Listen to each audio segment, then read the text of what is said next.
All right. Hello, everybody. My name is Quinlan O'Connor. I'm the chair of the Lewis and Clark County Democratic Central Committee, and I want to just thank everybody for joining us tonight, and thank you especially, Kim, for joining us and for sharing some of your time with us during campaign season and all the fun that's going on with the legislature and everything else. So we set up these meetings as an opportunity for folks to either join us or to listen to these after the fact as an opportunity to hear from candidates directly, why the candidates are running, what they hope to accomplish, and those sorts of things. And so these will be posted to our website and onto Facebook. So if people didn't have the opportunity to join us tonight, they can feel free to watch the recording after the fact or reach out. I'm sure Kim would be happy to receive an email from constituents and talk to them directly that way as well.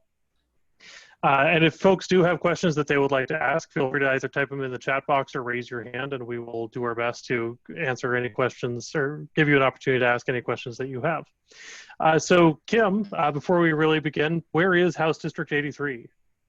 House District 83 is in Helena, of course, and it has part of Central Helena. It starts at 6th and Beatty, goes south and east into the hills, all the way over to the west side of California, and then it goes straight north through the 6th Ward and into the valley. So it's kind of a L.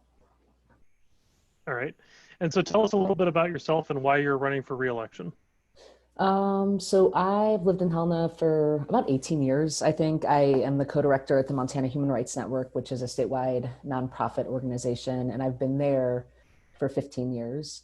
Ran for election first in 2016 and have served in the 17 and 19 session. And, you know, I enjoyed the experience. I think it's an honor to serve the community and try to deliver policies that improve people's lives. And I think that, you know, I see Mafi's on, and I think Mafi and I have been lucky enough to get to contribute to some really big policies that really did improve people's life, improve access to healthcare, improve education, get the Montana Heritage Center built finally, or at least get started on building the Montana Heritage Center finally. And so, you know, I want to go back and do that again, although it'll be different this next time, obviously. But well, so that leads in nicely to what are you most proud of accomplishing in the legislature? I think that the compromise legislation to extend our Medicaid expansion program is probably the thing that I'm proudest of. I worked pretty closely on those negotiations, and, you know, tried to keep that moving and communicate effectively with our caucus on the issue. And it was, you know, if you guys remember, it was a pretty dicey, dramatic vote down the stretch to move it forward. But, you know, about 90,000 people got to keep their health insurance, which feels like a really big deal to me. And yeah, I think that's it. The Heritage Center was also really exciting, just because that's been in the works for so long, and so many people have worked on it for, you know, over 10 years. So to get that across the finish line was also a really big deal, I think, for all the Helena delegation.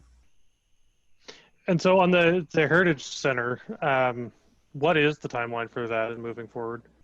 I believe that they're going to break ground this fall, and I'm not sure. I'm not positive when it will be finished. I can check. I'm actually on the building committee, and they've been doing you can actually, a bunch of those meetings are public meetings that you can watch, and they're really interesting. It's way out of sort of my knowledge set. It's a lot of architecture and things that I'm not very familiar with, but both Julie Dooling and I are on that committee, I think, just to keep legislators sort of involved in the process. And I can't recall when their target end date is, but they're planning to break ground this fall, and they had the big ceremony last week. So great. And what are you hoping to accomplish in the upcoming session? Oh boy. You know, being candid, I think that there's a lot up in the air just in terms of how we're going to organize ourselves for the next session. With the pandemic and serious public health and safety concerns, I think we're going to need to work pretty hard to get to a workable compromise that will probably end up being some version of a hybrid session where some folks at some times are in person and a lot of folks aren't, and are doing this, you know, through Zoom. What I would love to accomplish, sort of not understanding exactly how it's all going to go. I want a fair and adequate budget. I think there's a lot of worry about revenue levels heading into the next session. We are okay right now in terms of where we are in projections starting the year and starting with a good solid end fund balance. But I think that a lot of people that are pretty smart are predicting that we suffer some lower revenues coming in. And so anytime you have that situation, you have to really pay attention and protect programs and services that serve the most vulnerable folks. And so that's going to be something that I'd really like to accomplish, is get out with a budget that we can be proud of, that we think takes care of Montanans' needs. And then I would love to see public pre-K get across the finish line this next time. But again, there's a lot that's sort of unpredictable, even in the way that we're going to be together. And so major pieces of legislation, I'm just not sure that this session is going to end up being the session for big pieces of legislation. We'll see, though. It could be. So how does the format of the session affect what it, I mean, as you say, it may not be the session for big pieces of legislation, but for things like public pre-K and, budgeting, obviously important. How do you work through that and continue having the conversations you need to have?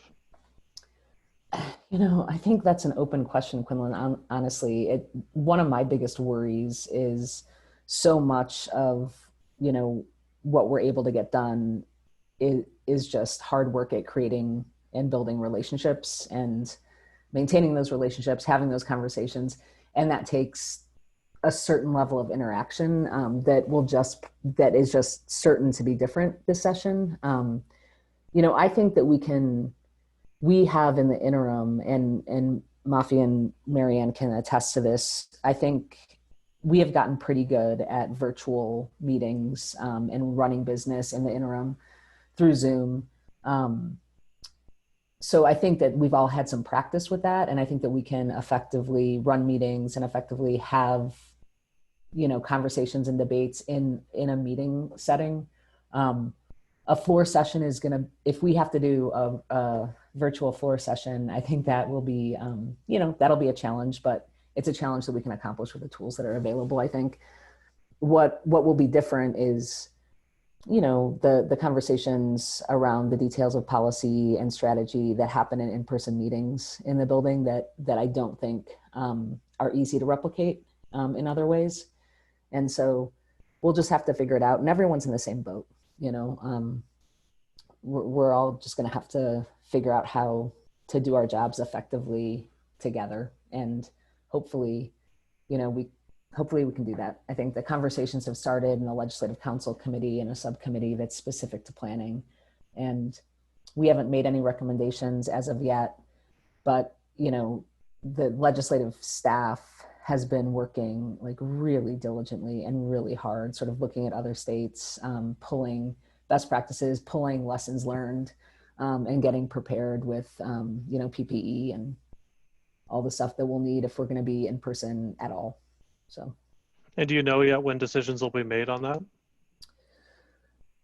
Well, they will be made for sure mid-November when the new leadership is decided and the rules. Typically, there's a caucus meeting. Both Republicans and Democrats pick their leadership, and then immediately the Rules Committee meets to basically pass a resolution with the rules for the session. Most of the changes that we need to make for a hybrid or a virtual session would be in rules. And so whatever the Rules Committee passes then needs to be voted on by a majority of both chambers. So we won't know for sure until January, unfortunately. I'm hoping that we have a really solid idea and an agreement between the caucuses earlier than that. And my hope would be earlier than November even, but certainly mid-November we'll have a good idea. All right. There's a question in the chat box. What are you hearing from your constituents, and is there a theme to their concerns? Yeah, so I'm hearing one theme is that people are very anxious for a new president. That is, regardless of what office I am running for, that is the top of probably over half of the conversations. And, you know, when I call voters, which I have been for the last little while, you know, I'm just asking what people are thinking about and what they think I should be thinking about. And they're thinking about a new precedent. Then from there, I think healthcare still comes up a lot, and public lands are coming up a lot. People have, I think, a well-founded fear of a potential Gianforte administration and what might happen with public access in that situation. I think Mike and Casey are running a really strong campaign, and I expect it to get stronger down the stretch. And I think that they'll win. But there's a certain anxiety. We all know how tight statewide races are in the state of Montana. And so I think folks understand that, and they're worried, and they're right to be worried about what might happen. We've got another question here. I'll unmute. Mafi, if you want to unmute yourself and you can ask your question. Thank you, Quinlan, and thank you, Representative Abbott. If I could just, because I get a lot of questions about, obviously, so many about what session is going to look like. Yeah. And could you refresh my failing memory? Because now everything that you all are doing in Ledge Council and the Rules Subcommittee is phenomenal. Mm-hmm. I mean, oh my gosh, it's just, it's incredible. But that's, you know, a bipartisan group. Is the Rules Committee, when we get to session, bipartisan? No, so yeah, Legislative Council is evenly divided partisan, and the Rules Committee will be, I mean, maybe we'll be in the majority, Mafi. So maybe it'll be partisan our way. But no, it's based on proportional to the breakdown. It is proportional. Okay, that's what I thought. I mean, you guys rocked it last session. I mean, it's amazing, but it just depends on who's in leadership for this sort of thing. So that's so it will all. It really actually will come down to the Rules Committee if we block. Because I think one thing that we have talked about, and I really would love you to talk about it some more, is the concern that nope, it's going to go ahead just as it should be. If you don't want to show up, you don't have to show up, and then that puts our side of the aisle in an incredibly difficult situation. We'd be at such a disadvantage if the room was filled with Republicans and we're all virtual. Yeah. Do you think there's any that won't happen, will it? I don't. So I think that it's up to us, I think, honestly, to be talking to our colleagues across the aisle about being able, like everyone being able to equitably participate. I worry about the same thing. And we've talked about it at Legislative Council. We haven't done much about it yet.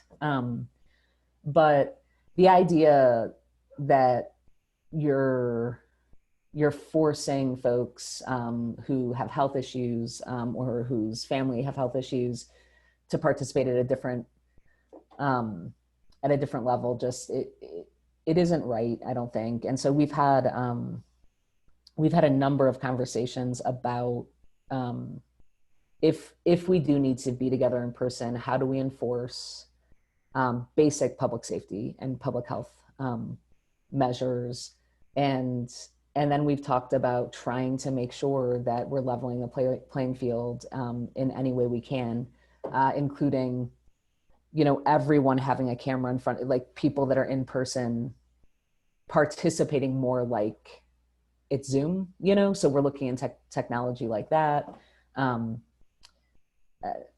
About 25 states have met, and, you know, our staff is looking at all of those states. Like there's a benefit in not being first, you know, there's a benefit in being sort of middle of the pack, I think, on this kind of thing, because we can really take a look around and see what worked and what didn't in other places. But I agree with you. I'm really, you know, and I'm also worried about,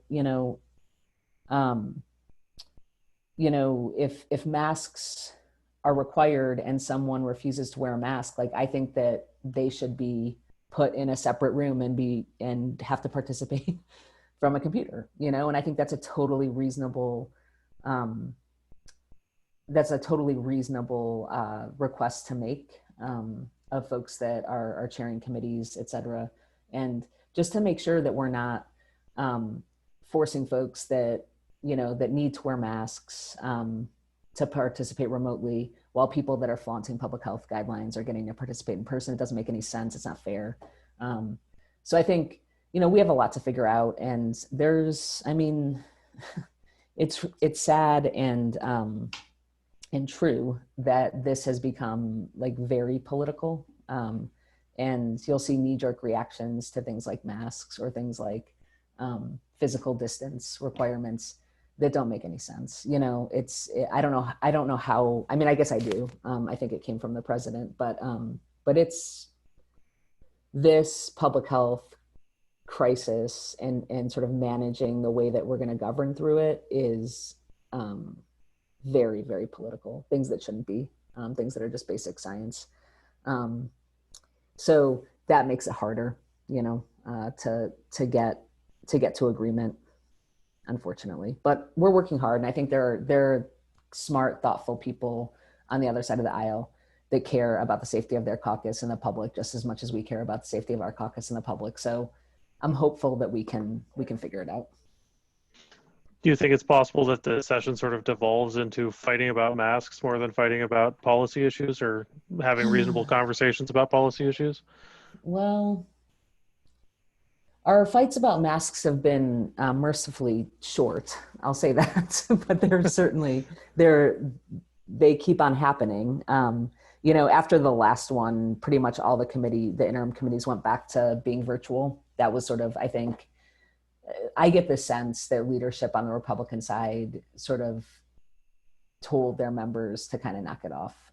It was a frustrating situation. It came up a couple different times, but yeah, I mean, I think that fighting around the politics of this pandemic is going to take up time, whether it's, you know, fights about waiver of liability or fights about aid, fights about masks. Like, I do think that there are pretty entrenched sides on this stuff, and it has become so political that I wouldn't be surprised if we see a lot of pandemic-related political fights that are going to be frustrating, because what you want to be doing is serving your community, and it's frustrating to get off course like that.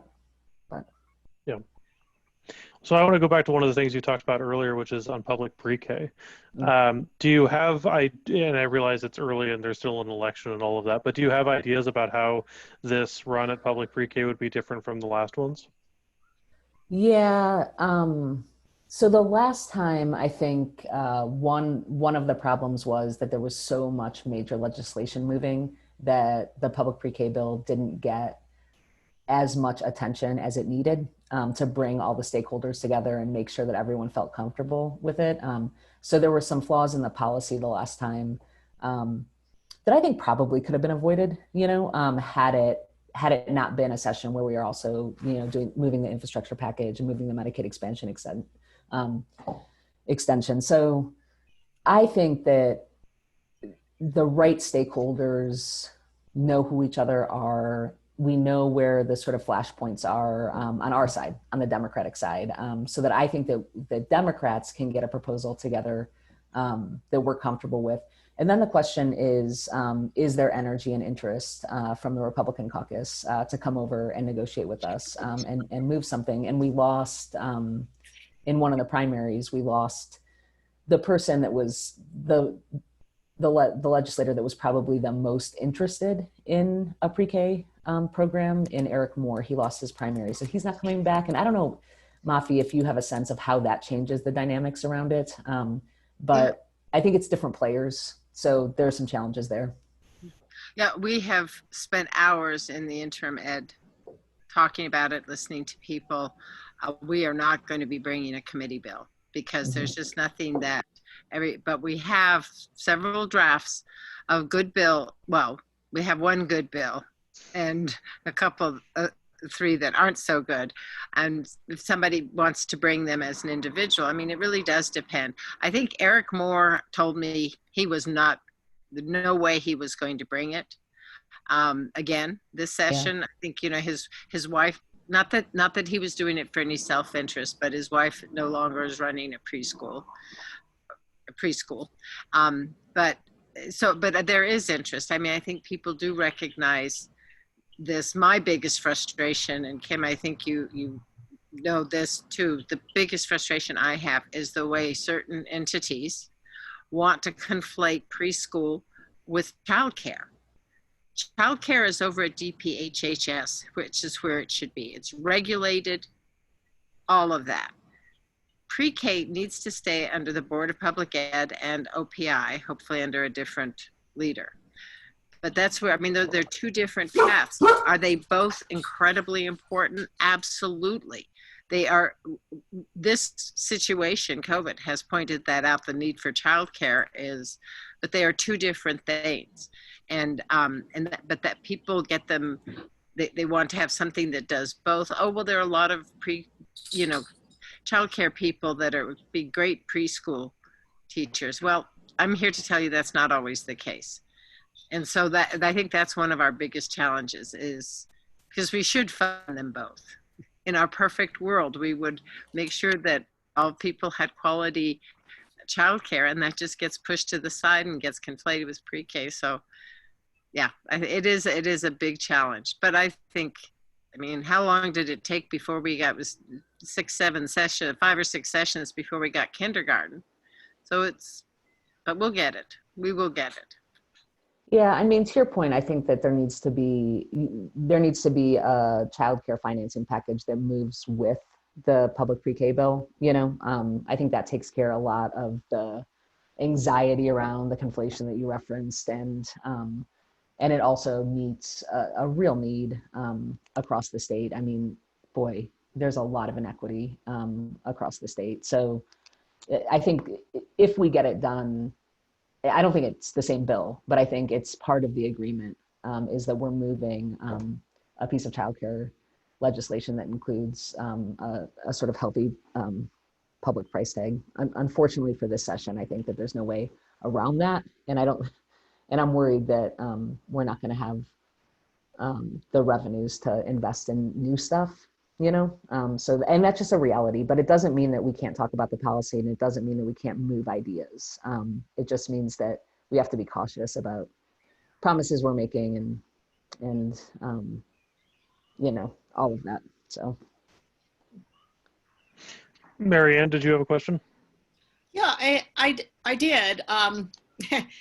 And your last comment just spurred another question. I just wonder if the tax committee puts forth some of the bills that seems like they're looking at, we might have some revenue.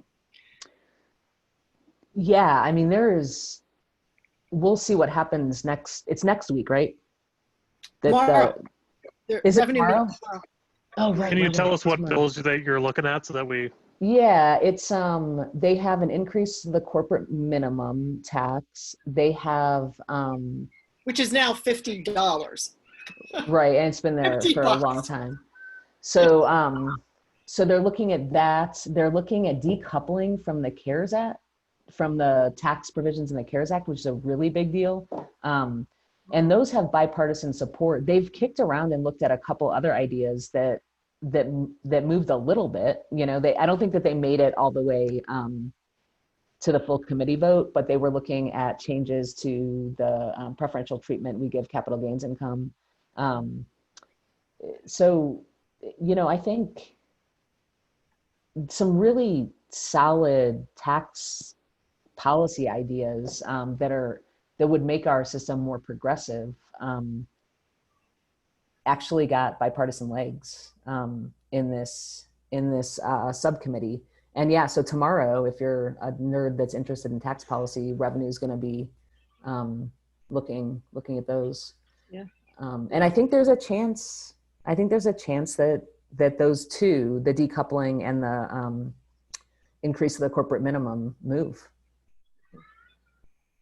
Amazing. So here's my question. it would be wonderful to address you as Madam Speaker. Huh.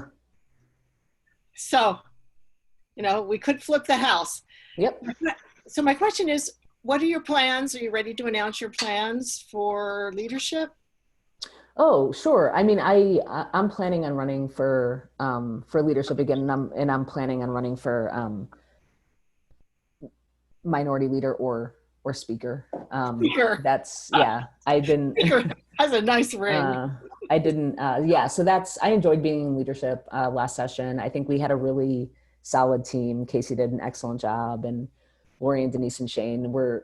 Of course, Casey is onto bigger races and bigger jobs. And Shane is also running for statewide. So we have part of a leadership team coming back, which I think is great. I think it's good to have folks that have some experience doing it. So yeah, I'm looking forward to it. It's a weird time. It's just, being honest, like not having all the uncertainty about like how the session will be organized is a little stressful when thinking about leadership, because you feel a responsibility to caucus. Like I want to be able to tell people, like we have it a little easier in Helena, obviously, but like I would like to be able to tell people with certainty that they need to get an apartment, and things like that. And that has not, we haven't been able to do that yet. So that feels stressful, honestly. So. Or a computer that works, an internet that works. I mean, right.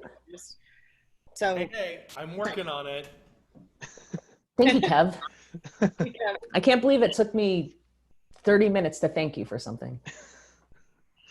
Well, so we are nearing the end of our half an hour, and I want to be respectful of your time and other obligations also. But if people want to help with your campaign, what can they do?